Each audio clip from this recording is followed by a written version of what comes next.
Good day. My name is Kayode Eti.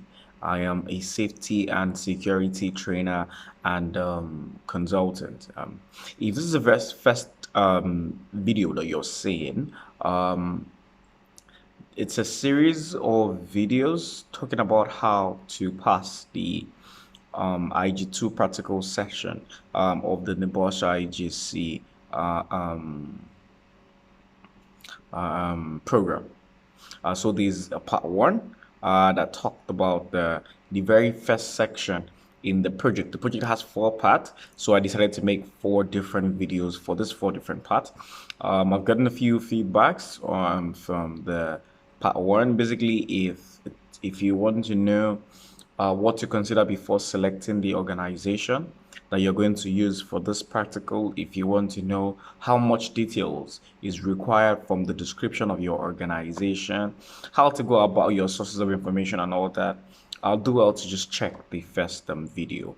And also to know the criteria that are required so that you can work towards meeting this criteria. In my first video, I talked about the fact that this IG2 section has no marks awarded.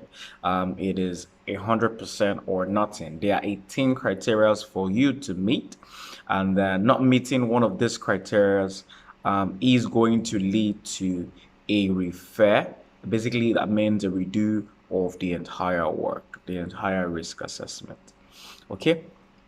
In this video, I'm going to put you through the requirements or the criteria for the part 2 and how to go about it. Now, before we start this video, the part 2 has basically just 3 criteria. Minimum of 10 hazards should be cited, minimum of 5 categories, and then make sure that you properly complete your risk assessment. Every section of the table is completed. Now, these are just 3 criteria, and trust me, from experience so far, a lot of people have had just one, people that put a lot of effort end up with just one not met, and usually in this part 2. 1, 2 not met. So it's a very trickish one. Unlike the part 1, that most of the information are pretty straightforward, just give and take. The part 2 requires you and your examiner to do more analysis. They are not just asking you to mention the name or mention the number of workers. There's going to be some critical analysis in trying to determine whether you meet the criteria or you did not meet the criteria. So what we're going to do is there are 6 columns in part 2, that's the actual risk assessment. I'm going to be discussing the requirement to fill each of those columns, the common mistakes, and how best to go about it. All right.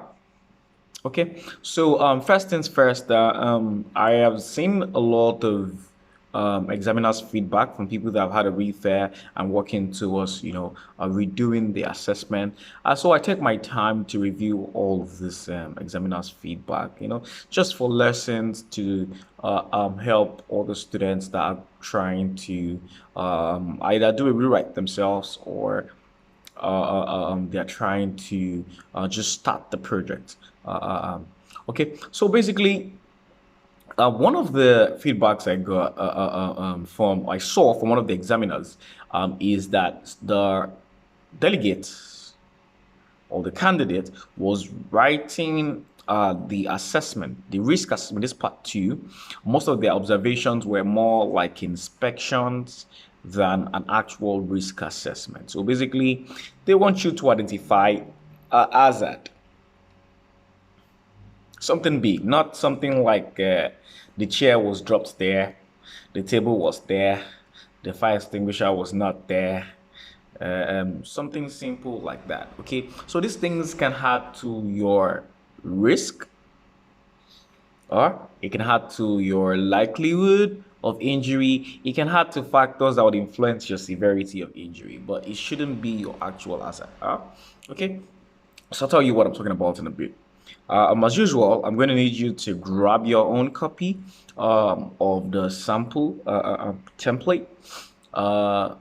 So we go through this part 2 together. Okay, so first you're going to need to state the name of the organization, or you're going to need to state the date you carried out the risk assessment in. This date usually should be between 10 days to your exam dates, and maximum 3 days later. You don't want to have your date of assessment after your exam, after your submission date or on your exam day. Just make sure it's within 10-20 days before your exam and a few days after. This date is basically saying when exactly did you carry out your risk assessment.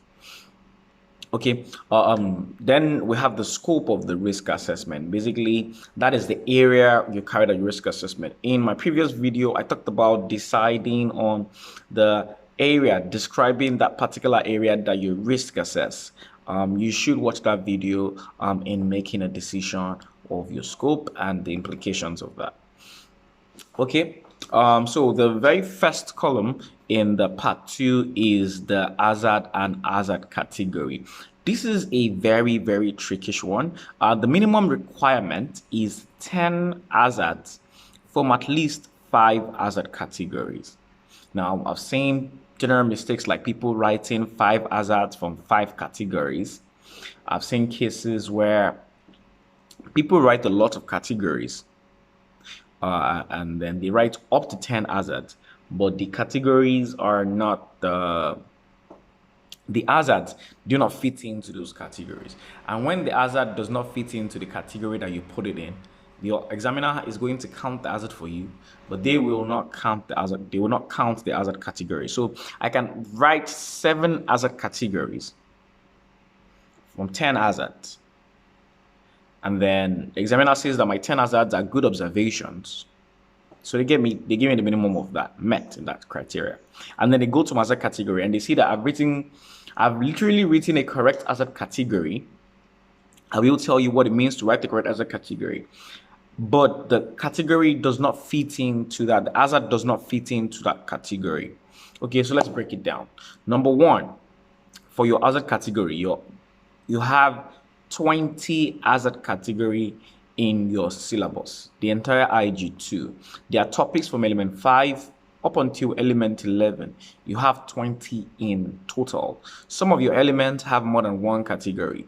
Element 5 has about 6, element 8 has about 7, and then most of them have just 1 or 3 categories like that. So make sure that you are only using the hazard categories that are accepted. If you just Google hazard categories generally, or you ask a friend who's a safety officer, they might tell you physiological hazard, they might tell you ergonomic hazard.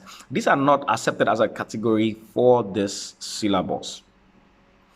What it means is if you, for example, go to the site and you observe that workers are not wearing PPE, and you come back to your risk assessment, and then you say the hazard category is PPE.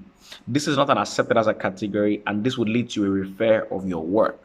You have 20 hazard categories. If you do not know what these categories are, you can contact me, and then I send you a list of this hazard category. Or you could do well to just go to your IG2 guidance document, and then in the guidance document, they gave you full information as regards the different hazard categories that we have and how to properly select. So first, you need to know what the hazard category is. The general mistakes I see from people making that people make in hazard categories is that they write musculoskeletal disorders in element 6 as an hazard category. It is not. They write ergonomics as an hazard category. It is not an hazard category. I see people writing chemical and biological substances as hazard categories.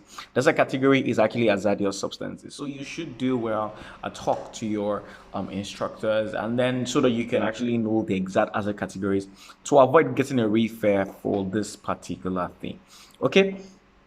So that's that for hazard category. Now let's talk about the hazards themselves. The hazards are basically you describing exactly what you saw. Now you need to know that this part of your assessment is testing for your observation skills and your ability to recommend control, your ability to observe.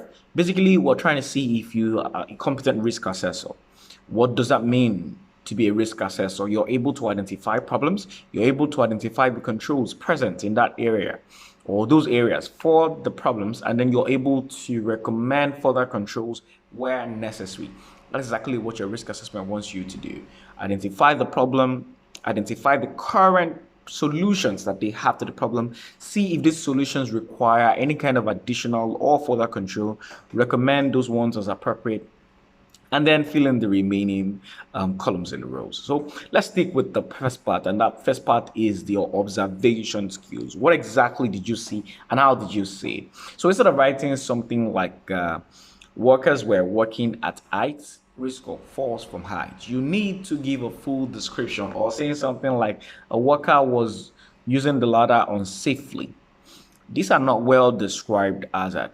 How about something like you observe a maintenance worker standing on the top rung of a step ladder or an A ladder trying to fix wiring work at about 10 feet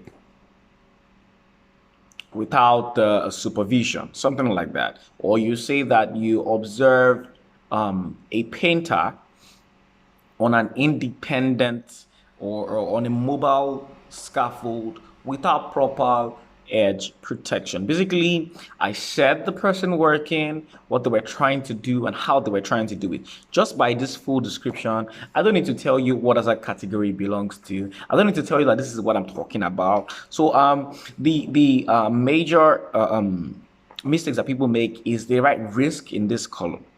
For example, you say something like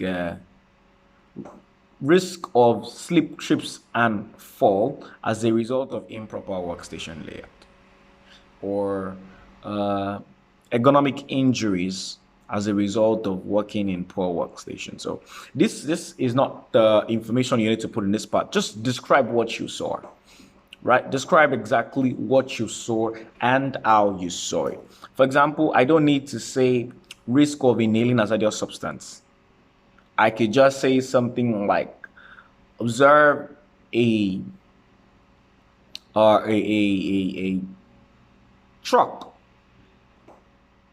emitting excessive fumes from the exhaust in the warehouse, a forklift truck. Okay, I can say that I observed a forklift truck emitting excessive fumes in the warehouse. Okay, so when I get to the second column, I can talk about how the warehouse is confined, all of this in elation and all that. But in the first column, I need to give a proper description.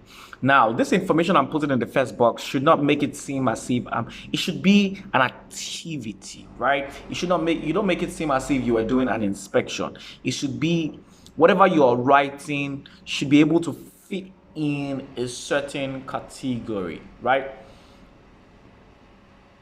So for example, instead of me saying something like they do not have, just going straight to saying that there are no emergency signages and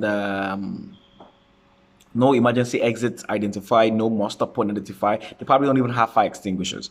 Okay, so I can have that in support, but my description is going to be more from the fire category.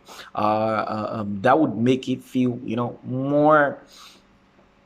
It's going to fit into a category better. So an example would be talking about a welding activity around the flammable substance, and then using the fact that they do not have enough fire extinguishers, or using the fact that they do not have proper emergency procedure as a risk factors that would increase the risk of injury in the event of that fire, right? So you should work more on activities than just like things you would identify randomly in an inspection. So you should be very, very careful with that area. Remember that we said that the hazard categories are topics from element 5 up until element 11.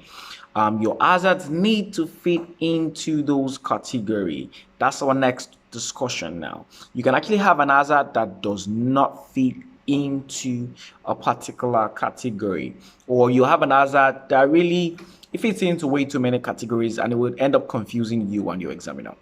For example, when you have an hazard, one hazard category is work equipment, another hazard category is vibration. So let's say that my regular example is with a jackhammer. So let's say I observe a worker using a jackhammer or a road breaker. Now, these machines vibrate.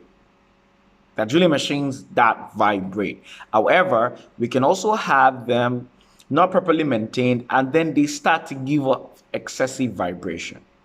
Now, if the machine is just vibrating normally the regular vibration frequency, then it would fall under the vibration hazard, not as a result of a damage. Nothing is wrong with the equipment, it's just vibrating.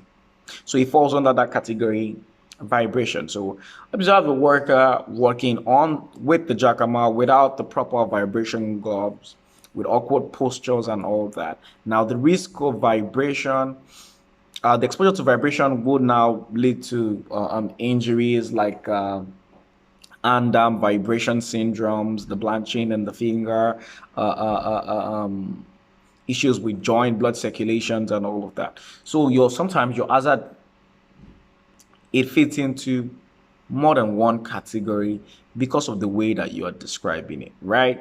You're carrying out the welding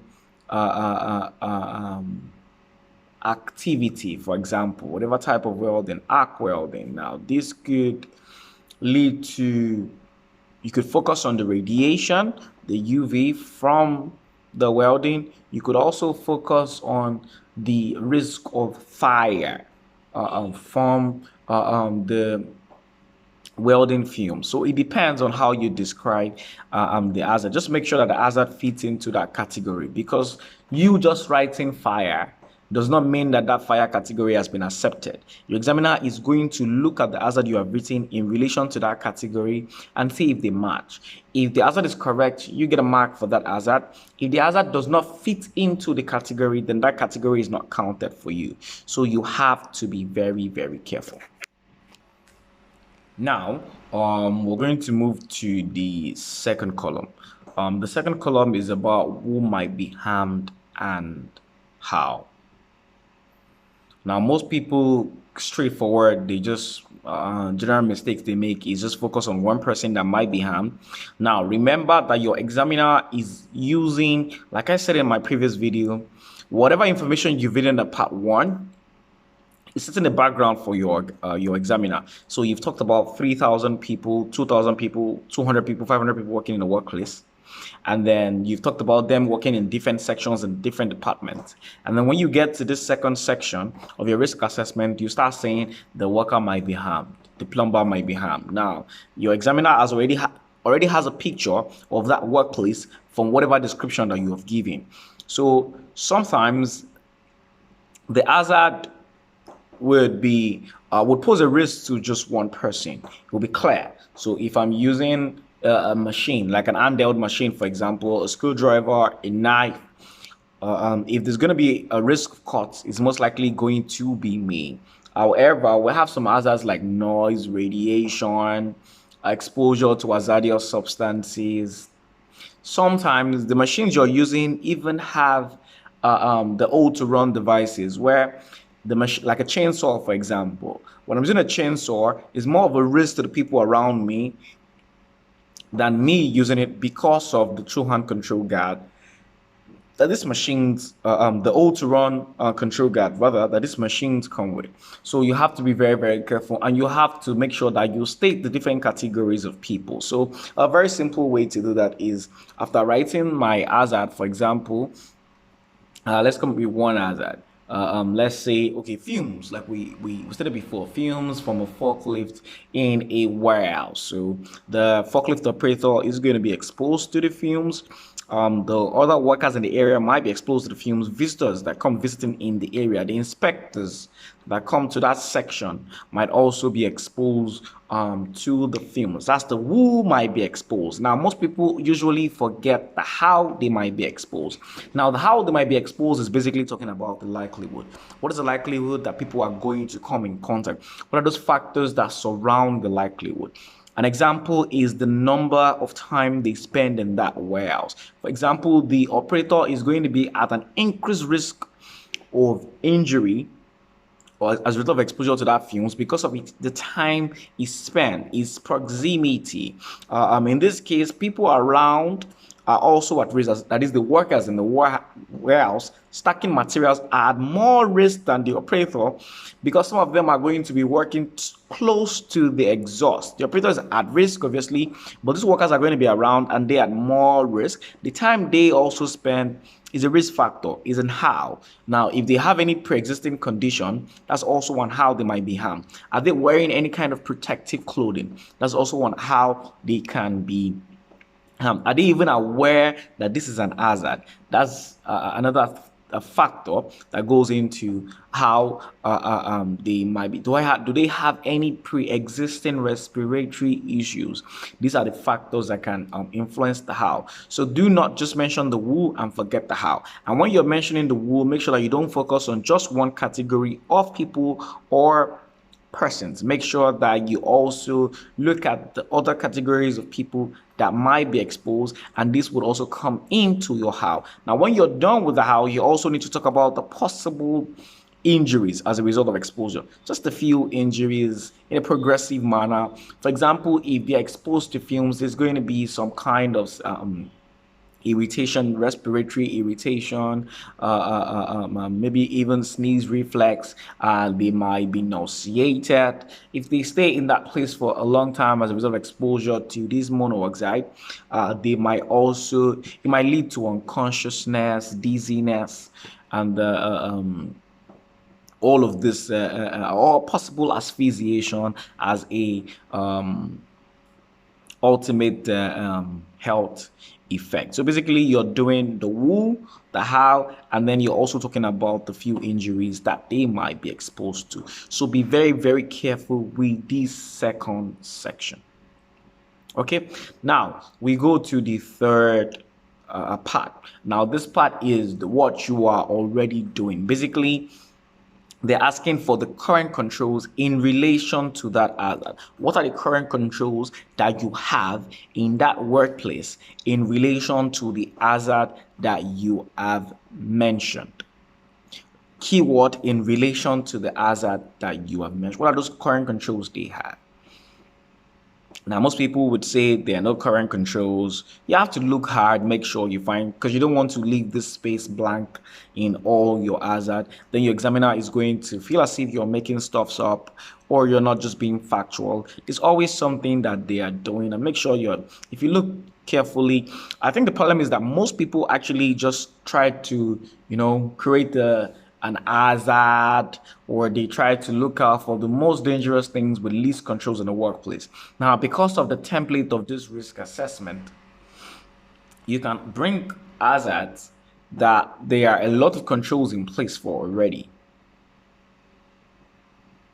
For example, one of my favorite example is if I go to a workplace, I go to a factory, for example, and I observe in that factory that a delivery truck was overspeeding to the loading area. Maybe because he was in a hurry. It could even be their forklift truck. It could be any kind of vehicle overspeeding. I noticed that he was overspeeding in the workplace, excessively speeding. I think it means one and the same thing anyways. Okay, now in this same workplace, they have security personnel that double as banksmen and traffic wardens. They have speed limiting systems like speed breakers. They probably even have like pedestrian crossing points, road marking, segregation in terms of barriers and fencing. They have separate access and egress. They probably even have a separate section for heavy duty trucks going in and out.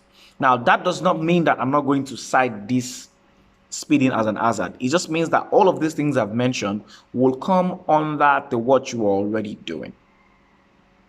So this column is basically what are they doing in relation to that hazard. Going back to our forklift with fumes hazard, we could say that they have open their roof allows for proper vents. Maybe they have dilution ventilation systems. Maybe the workers even have the respiratory protection, but they are just not using it. Maybe they have an annual maintenance regime for their forklift truck, which is like the in compliance with most legislation. So these are the things that they are already doing. Now, there's a relationship between this third and the fourth column.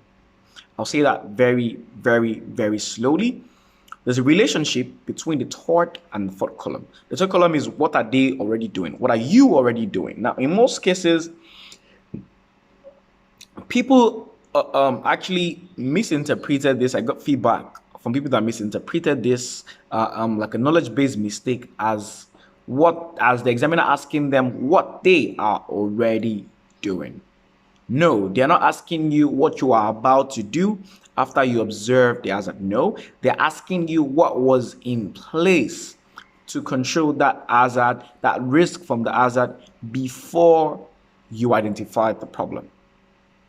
So you don't want to start writing English like provide, ensure, put in place. No, this sounds like you are recommending something. No, you're supposed to only state things that you observed.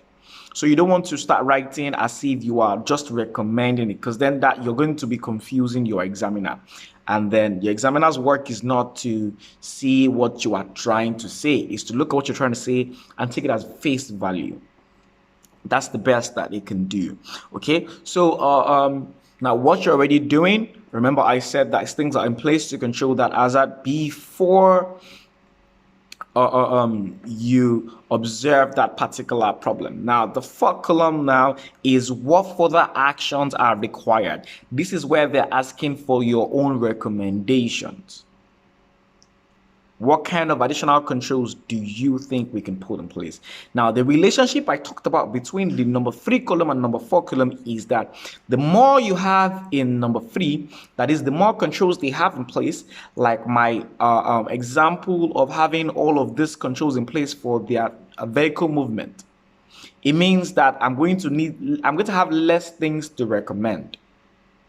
Now, the less they have already in place, it means all those things I mentioned that they have, it means they're supposed to have it. So in a case where they don't have it, it goes to my further controls, my further recommendation.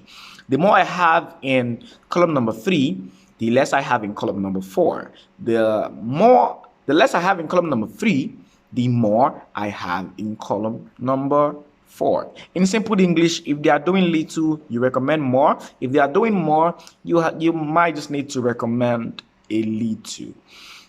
If that was too fast, like I always say, you can always rewind because it's recorded.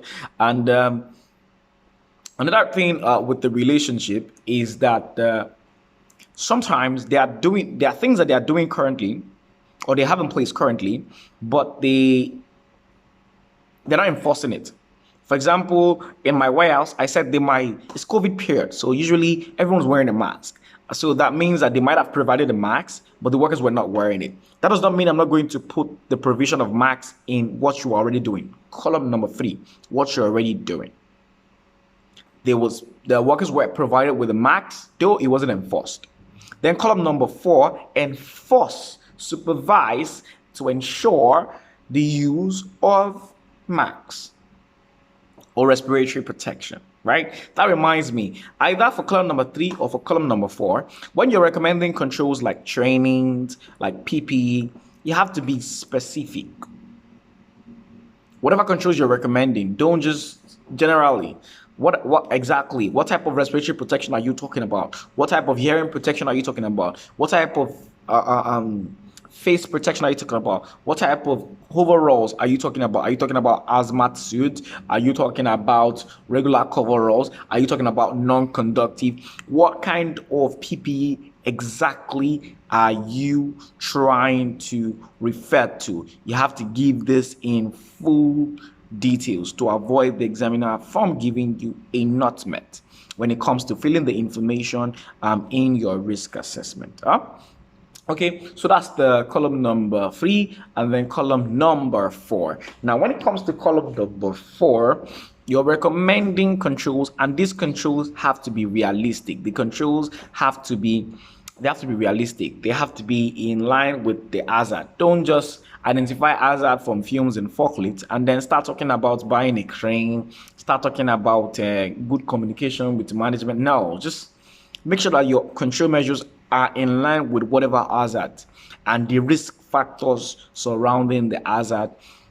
So basically look at column 1 and column 2 and then look at the current controls you have before you start deciding on further controls. Now, people ask me that how are they supposed to arrange these further controls? And that takes me to the next column, which is the column 5. The column 5 is the time scale, and the column 6 is the responsible persons. Now, the two final columns, 5 and 6, they are attached to the fourth column, which is the further controls required. So for every further control you have, you're expected to give a time scale, and then you're expected to also state the person responsible for that particular control measure. So you're going to do what? Recommend the control. You're going to give a time scale for implementation, and then you're going to state who is responsible for the implementation of that control. Very simple.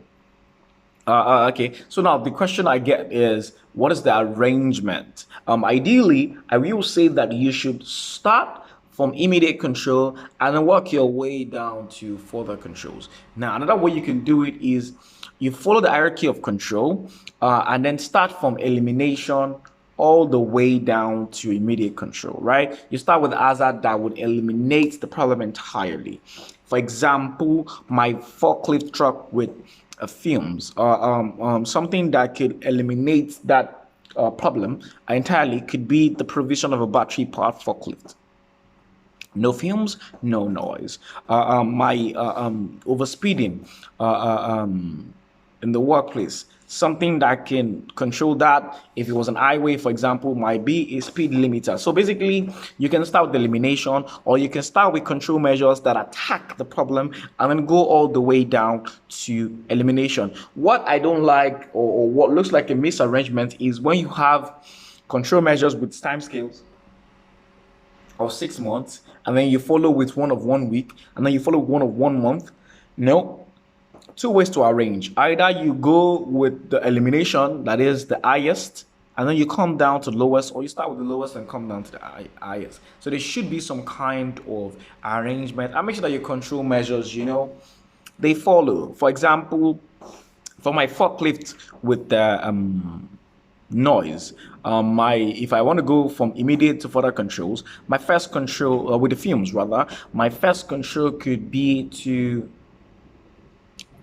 stop the forklift from moving. And my time scale, now your time scale is recommended to be definitive, but there are some times that your time scale could be something continuous or something that will be done regularly, maybe daily, monthly, quarterly. It could be something where it could be like you have to state a particular in form of like a phrase or something. So for example, I can say that the work should stop. Now, realistically, that forklift is already carrying a stack of load. So I can't say that the forklift driver should be stopped and brief on the risk from using this forklift, and then the forklift should be removed from operation. Now I can make that one control, and then I say that the time scale is immediately after the load has been dropped.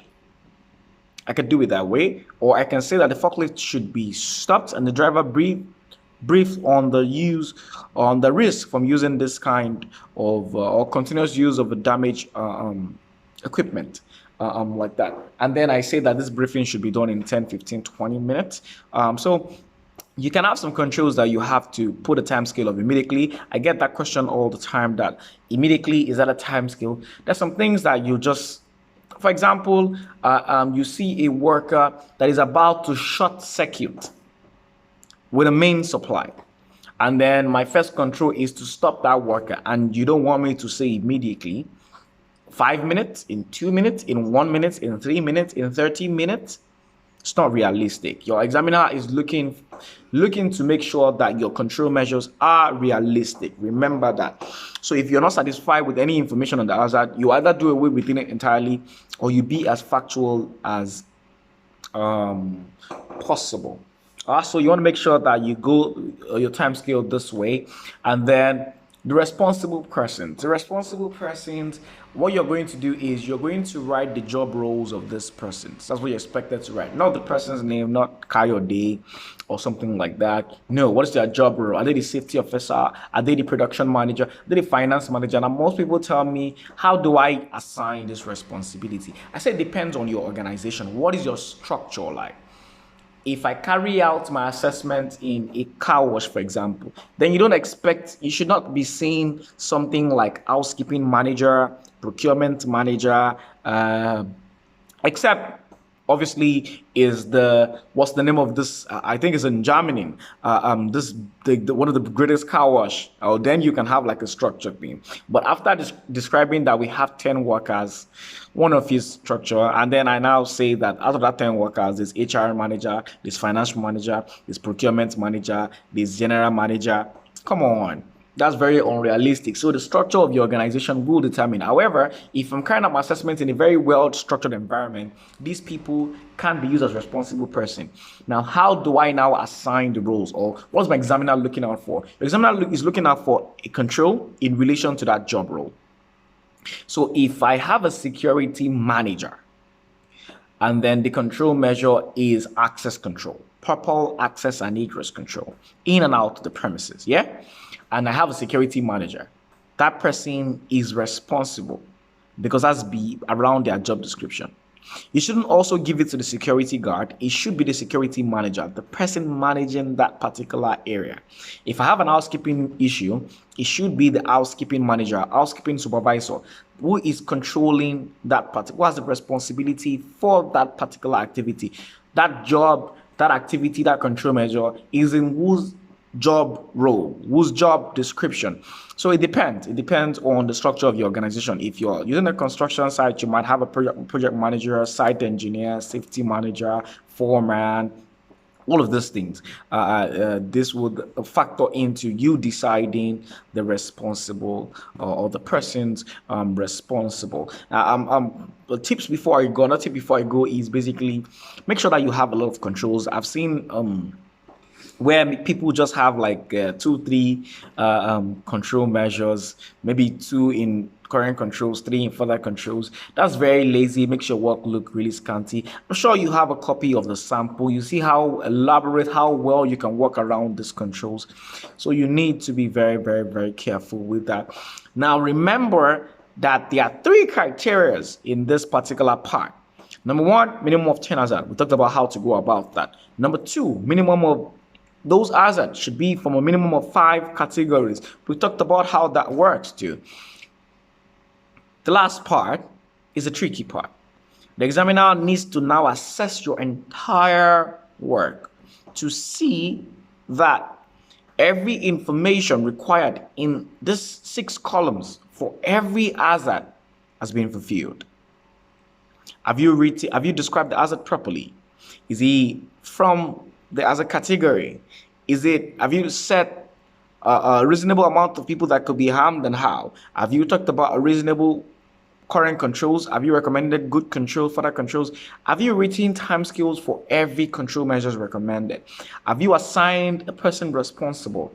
So this is one of the criteria that are not straightforward, and you have to be prepared for that. You have to take your time, review your assessment when you're done. Keep reviewing and reviewing. That's why it's good to start early. Start early so you can keep reviewing and reviewing and reviewing. So you're able to find out what mistakes you've made, and then you can make the corrections before your examiner decides that it might be an unfortunate refer. So you should be very, very, very careful.